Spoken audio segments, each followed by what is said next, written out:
იმ პროცესების ყურება, როდესაც უკრაინა და მოლდოვა ჩვენი მეგობრები უხსნიან მოლაპარაკებებს და ამ ჯერზე და ამ შესაძლებლობების ფანჯარაში რომ ხედავთ, რომ საქართველოს მიზანმიმართულად, იმის მაგივრად, რომ ამბიციურად მივდიოდეთ წინ და ვიყოთ ფლაგმანი, თუნდაც უკრაინის და მოლდოვის როგორც ვიყავით და ამას ვაკეთებდეთ, საქართველოს მიდის სულ სხვა ტრაექტორიით.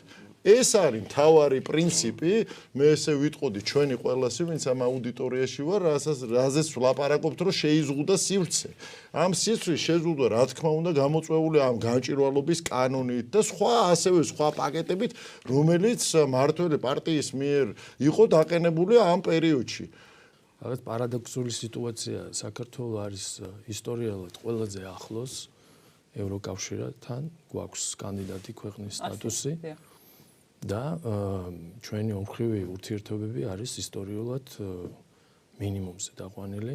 მე ვარსკვლავ ის, რომ თითქოს ასოცირების შეთანხმები 100%-იანი თქვათ იმპლემენტაცია